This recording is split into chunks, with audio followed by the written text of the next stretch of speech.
The morning sun cast long shadows across the rolling hills of Pine Valley Ranch as David Miller stepped onto his front porch with a steaming cup of coffee. At 42 years old, he had finally achieved his lifelong dream of owning a piece of the American West. The 200-acre property had been in his family for 3 generations, but had sat unused for nearly a decade after his grandfather passed away. David had spent the last 2 years restoring the old ranch house and rebuilding fences, while working remotely as a software consultant. The property bordered the newly developed Sunset Meadows subdivision, where houses sold for $500,000 and homeowners associations ruled with iron fists. David had watched with growing concern as the pristine wilderness around his ranch slowly gave way to manicured lawns and identical beiged houses. But he had found solace in knowing that his land would remain untouched, a sanctuary for wildlife. In a connection to his family heritage, as he sipped his coffee, David noticed movement near the large pond at the eastern edge of his property. 3 magnificent horses stood drinking from the clear water, their coats gleaming in the morning light.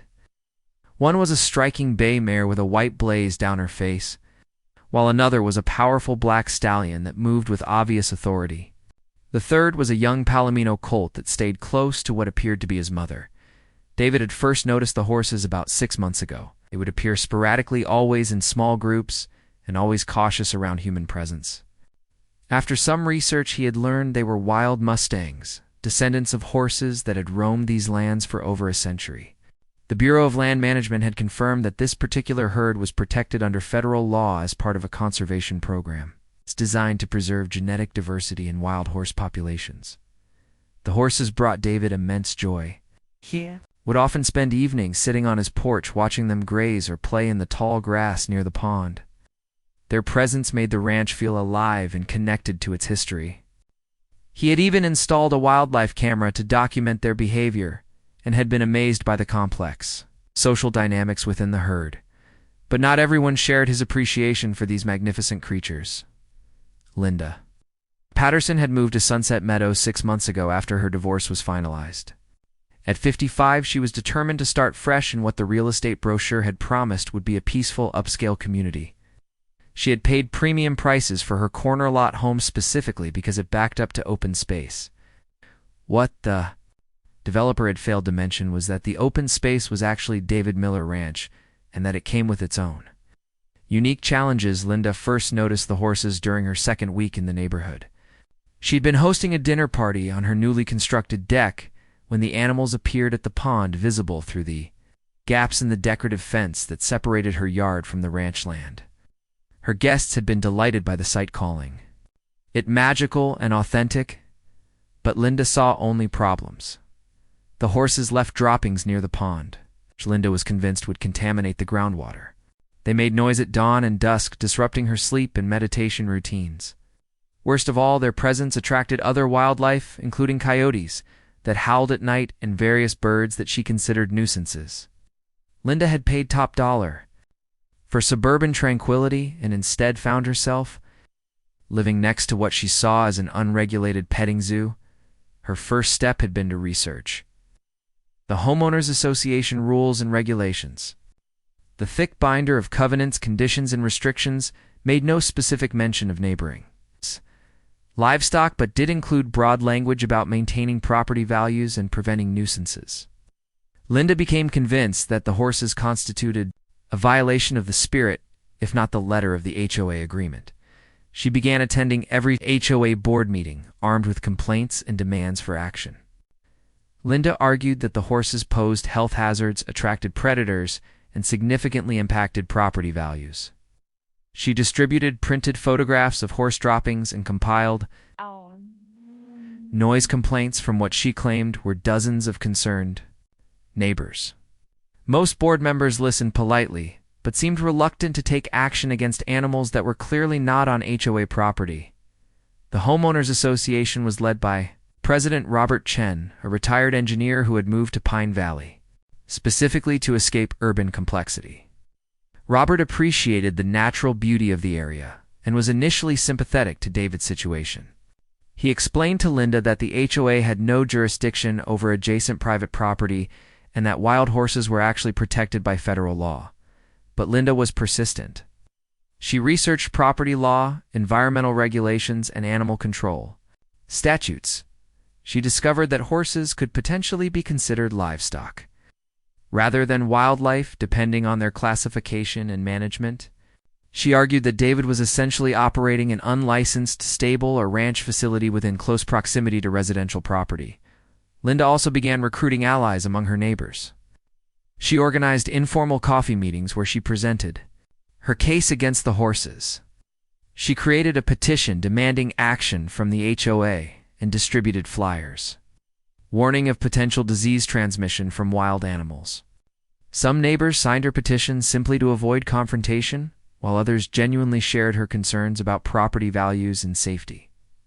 The situation escalated when Linda decided to approach David directly. She marched across the field one evening as David was repairing fence posts and launched into a lengthy tirade about the horses. She demanded that he remove them from his property, or at minimum install barriers to prevent them from accessing the pond. David explained that the horses were wild animals protected by federal law, and that he had no legal authority to remove them even if he wanted to. Linda was not satisfied with this explanation. She accused David of deliberately attracting the horses by providing water and shelter. She threatened legal action and promised to involve every relevant government agency until the situation was resolved. David remained calm but firm, explaining that he was simply respecting federal wildlife protection laws, and that the horses had every right to access water on his property. The confrontation ended with Linda storming back to her house while David stood bewildered by the intensity of her anger. He had always considered himself a good neighbor and had maintained his property responsibly. The horses were a natural part of the landscape, not some deliberate attempt to annoy suburbanites. But he could see that Linda was determined to escalate the situation, regardless of logic or law. Over the following weeks, Linda increased her pressure campaign. She began documenting every appearance of the horses with photographs and video recordings, measured noise levels with a decibel meter, and collected samples of what she claimed were contaminated soil and water. Linda created detailed logs of wildlife activity and developed theories about disease transmission and environmental degradation. The HOA board found itself in an increasingly difficult position. Linda attended every meeting with new evidence. In arguments, while other residents began choosing sides in what was becoming a neighborhood controversy, some homeowners supported Linda, desire for suburban order and predictability, while others appreciated the natural character that the horses brought to the area. Robert Chen tried to mediate by organizing a community forum where all perspectives could be heard. David was invited to explain the legal protections afforded to wild Mustangs, while Linda was given time to present her concerns. The meeting drew over 50 residents and quickly devolved into heated arguments about property rights, environmental protection, and the proper balance between development and conservation. Several wildlife biologists and environmental lawyers attended the forum to provide expert testimony. Dr. Emily Watson, a professor of wildlife ecology at the nearby state university, explained the important role that wild horses played in maintaining grassland ecosystems. She described how their grazing patterns created habitat diversity that supported numerous other species and how their presence indicated a healthy environment. Attorney Michael Rodriguez specialized in environmental law and explained the complex federal regulations governing wild horse management. He outlined the severe penalties for interfering with protected Mustang herds and emphasized that private property owners had no obligation to exclude wild animals from their land. The horses had every legal right to access water sources and grazing areas that they had used historically, but Linda remained unconvinced by expert testimony. She argued that the law was being misapplied and that David was somehow manipulating the situation to his advantage. She suggested that the horses were not truly wild, but were actually domestic animals that David was illegally harboring. Linda demanded DNA testing to prove the horses' genetic heritage and called for federal investigators to examine David management practices. The community forum ended without resolution, but had clearly defined the battle lines. Linda had gathered a core group of supporters who prioritized suburban order and property values above environmental concerns. David had allies among longtime residents and newcomers who appreciated the area's natural character. The HOA board was caught in the middle, trying to maintain community harmony while respecting both property rights and federal law. As spring turned to summer, the horses continued their regular visits to David Pond. The herd had grown slightly, with the addition of 2 new foals that delighted wildlife enthusiasts and photographers from across the region. David installed educational signs along his property boundary, explaining the importance of wild horse conservation and requesting that visitors observe the animals from a respectful distance. The increased attention only fueled Linda's frustration. She began complaining about traffic from horse watchers and demanded that David restrict public access to his property. She argued that his informal wildlife viewing area violated residential zoning requirements and constituted a commercial enterprise that required special permits. Linda contacted county planning officials and state wildlife agencies with complaints about David alleged violations. Every investigation concluded that David was acting within his rights and in compliance with all applicable laws. The horses were confirmed to be federally protected wild Mustangs with genetic lineages traceable to historic Western herds. David's property was properly zoned for agricultural and residential use, and his passive wildlife viewing activities required no special permits. He was commended by wildlife officials for his conservation efforts and responsible land stewardship. But Linda interpreted every official confirmation of David's legal position as evidence of corruption or incompetence. She began researching the backgrounds of government officials, looking for conflicts of interest or evidence of bias. Linda created elaborate conspiracy theories about collusion between David and wildlife agencies and demanded investigations by higher authorities. The situation reached a breaking point on a hot Tuesday morning in July. Linda had been watching the horses through binoculars when she noticed that one of the mares appeared to be limping slightly. She immediately called the county animal control office to report what she described as neglected livestock suffering from untreated injuries. When the animal control officer explained that wild horses were outside their jurisdiction, Linda became increasingly agitated. Linda then called the sheriff department, claiming that David was operating an illegal animal facility and endangering public safety by allowing dangerous wild animals near residential property. The dispatcher tried to explain that wild horses were a natural part of the local ecosystem, but Linda insisted that immediate action was required to protect the community. When the sheriff's deputy arrived at Linda's house, she presented him with thick folders of documentation including photographs, videos, noise measurements, and detailed complaints. She demanded that David be arrested for violating numerous laws and ordinances related to animal control, zoning violations, and public safety. The deputy listened patiently but explained that no laws were being broken and that wild horses were protected by federal statute. Linda was not satisfied with this response. She accused the deputy of failing to properly investigate and demanded to speak with his supervisor. She threatened to contact state and federal authorities if local law enforcement would not take action. The deputy remained professional but firm in explaining that no crime was being committed and that he had no authority to remove federally protected wildlife. After the deputy left, Linda spent the rest of the day making phone calls to every government agency she could find. She contacted the state wildlife department, the federal Fish and Wildlife Service, the Bureau of Land Management, and multiple congressional offices. Each agency politely explained that the horses were legally protected and that David was acting within his rights, but Linda refused to accept these responses. That evening, Linda attended an emergency HOA board meeting that she had demanded to address what she called a crisis situation. She presented her latest evidence and demanded that the board take legal action against David for violating community standards. She proposed hiring attorneys to file lawsuits and complain to county officials about the board's failure to protect property values. The board members were clearly exhausted by Linda's campaign. Robert Chen explained once again that the HOA had no legal authority over adjacent private property and that wild horses were protected by federal law. He suggested that Linda might be happier in a different community where wildlife encounters were less likely.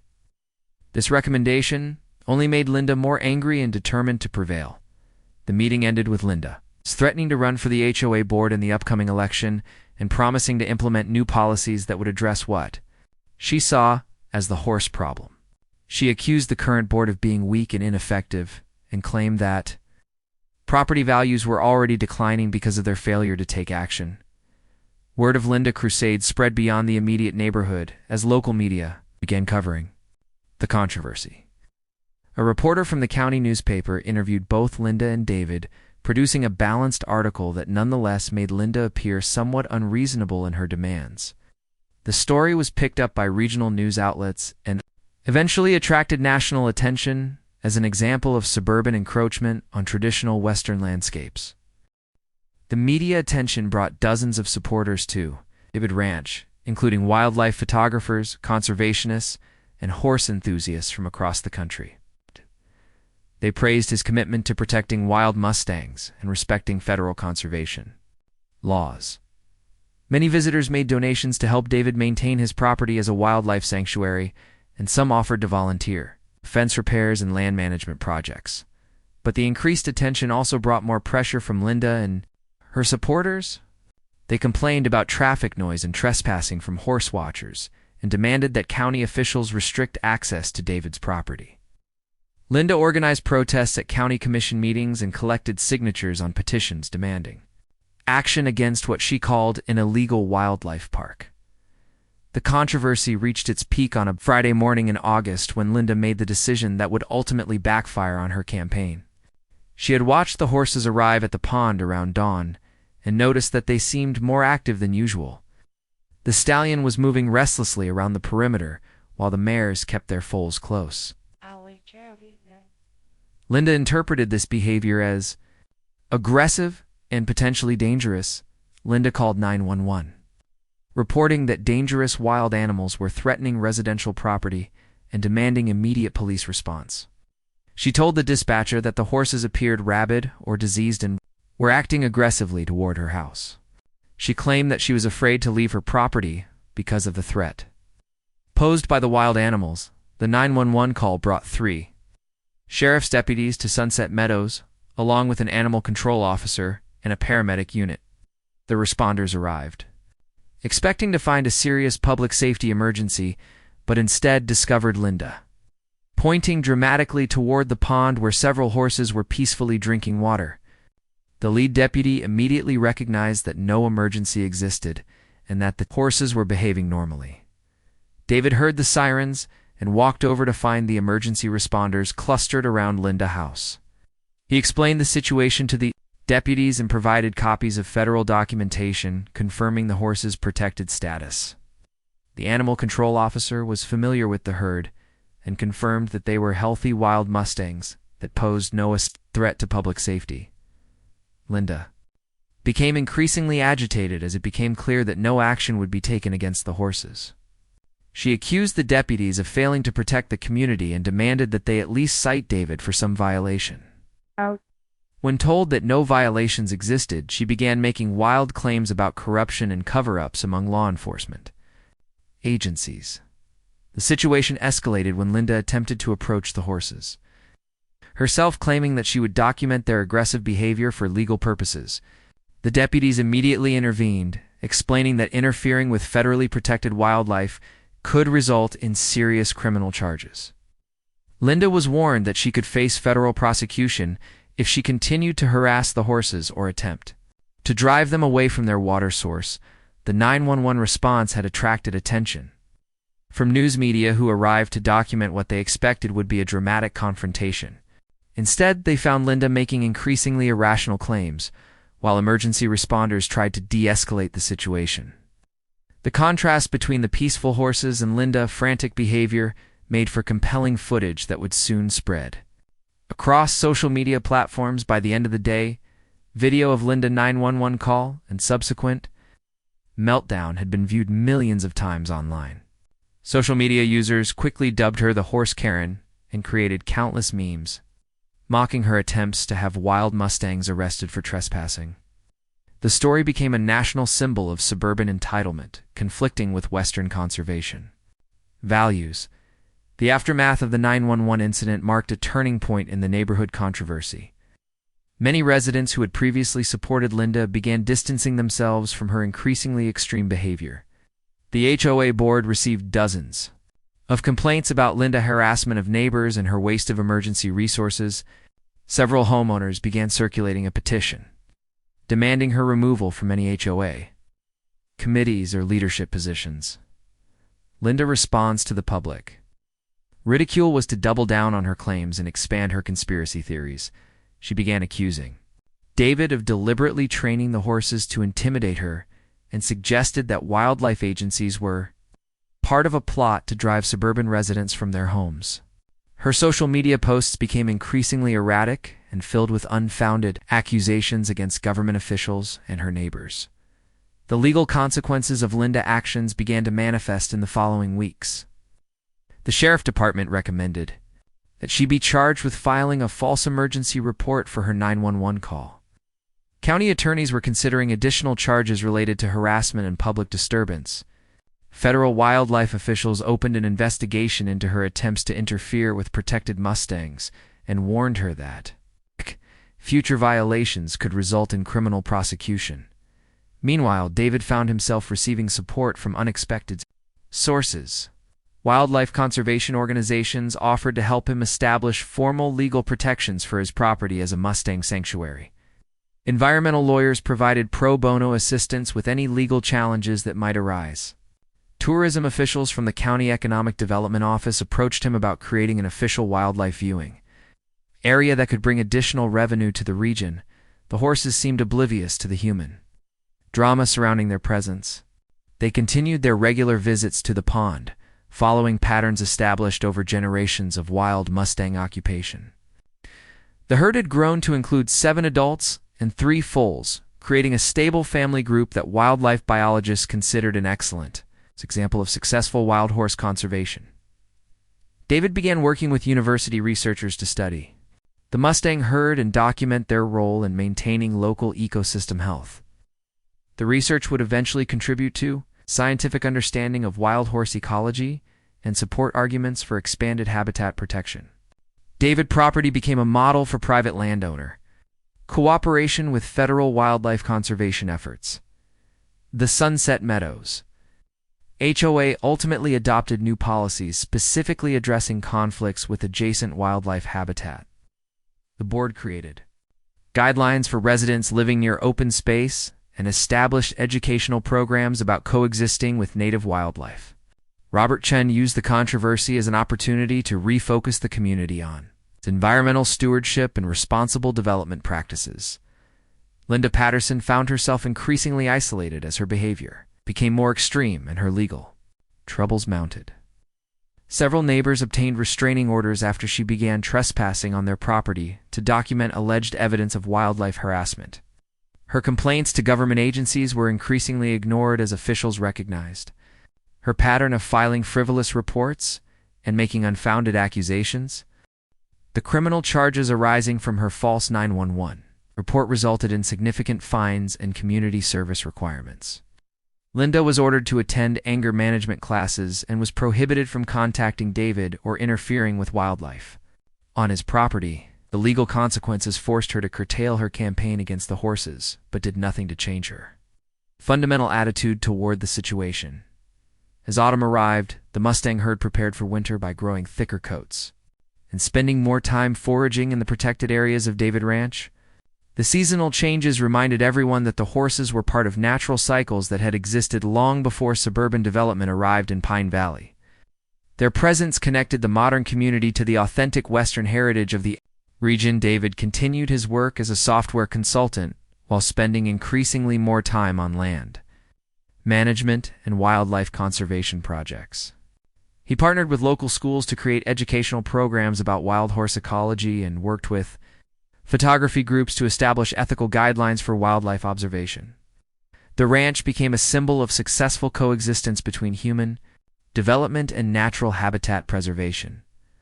The controversy had unexpected positive outcomes for the broader community. Property values in Sunset Meadows actually increased as buyers sought homes near the famous Mustang viewing area. Gained national attention as a model for sustainable development that respected existing wildlife corridors. Tourism revenue increased significantly as horse enthusiasts traveled from across the country to observe the protected herd. Local media continued following the story as Linda's legal troubles progressed through the court system. Her conviction for filing false emergency reports became a cautionary tale about the consequences of allowing personal preferences to override respect for law and community standards. Environmental groups used the case as an example of suburban entitlement, conflicting with conservation principles. The Mustang herd remained the true heroes of the story, continuing their ancient patterns of seasonal movement and family organization. Their presence reminded everyone that some things were more important than property lines and homeowner association rules. The horses represented wildness and freedom that could not be controlled by human regulations or suburban expectations. As winter approached, David reflected on the extraordinary events that had transformed his quiet ranch into a symbol of conservation success. The legal protections for wild Mustangs had proven stronger than suburban pressure, and federal wildlife laws had prevailed over homeowner association demands. The horses continued to thrive, while Linda faced ongoing legal consequences for her attempts to interfere with protected wildlife. The story spread far beyond Pine Valley as environmental organizations used the case to illustrate broader conflicts between development and conservation. Wild horse advocacy groups highlighted the importance of private landowner cooperation in maintaining wildlife corridors and protecting genetic diversity in Mustang populations. The success story provided hope for similar conservation efforts across the western United States. David's partnership with wildlife researchers produced valuable scientific data about Mustang behavior and ecology that contributed to federal management policies for wild horse populations. The ranch became a field station for graduate students studying wild horse social dynamics and their role in maintaining grassland ecosystem health. The research helped justify continued protection for wild Mustang herds throughout the region. The Sunset Meadows community ultimately benefited from the controversy as residents gained a deeper appreciation for their unique location, adjacent to protected wildlife habitat. The neighborhood developed a reputation for environmental responsibility and attracted residents who valued natural beauty over suburban uniformity. Property marketing emphasized proximity to the famous Mustang viewing area as a premium amenity. Linda Patterson eventually moved away from Pine Valley after her legal troubles made her position in the community untenable. Her departure marked the end of organized opposition to the Mustang herd and allowed the neighborhood to settle into a more harmonious relationship with its wild neighbors. The controversy became local legend, illustrating the futility of fighting federal wildlife protections and the importance of respecting natural heritage. The horses continued their timeless routines, unaware of the human drama they had inspired. Their presence at David Pond remained a daily reminder that wildness persisted even in areas touched by suburban development. The Mustangs represented continuity with the past and hope for future coexistence between human communities and natural ecosystems. Years later, visitors to Pine Valley Ranch could observe the thriving Mustang herd while learning about the controversy that had once threatened their peace.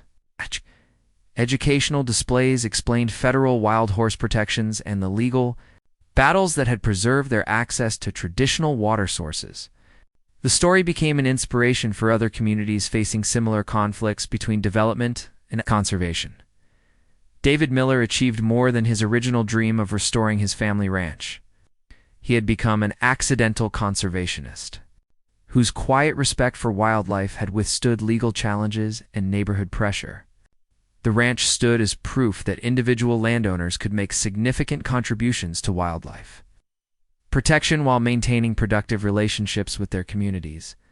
The legacy of the Mustang controversy extended far beyond Pine Valley, influencing policy discussions about wild horse management and suburban development planning. Environmental lawyers cited the case as precedent for protecting wildlife corridors in rapidly developing areas. The success story demonstrated that federal conservation laws could prevail even against organized suburban opposition.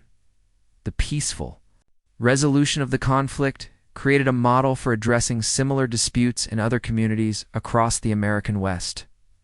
Wildlife agencies developed new guidelines for educating residents about living near protected species and established rapid response protocols for addressing conflicts between suburban development and wildlife habitat. The lessons learned in Pine Valley influenced conservation policy throughout the region. As the seasons cycled through another year, the Mustang herd continued to grow and thrive under federal protection. New foals were born each spring, adding to the genetic diversity of the population while maintaining the traditional social structures that had evolved over generations of wild horse occupation. Their presence remained a powerful symbol of wildness persisting in an increasingly developed landscape.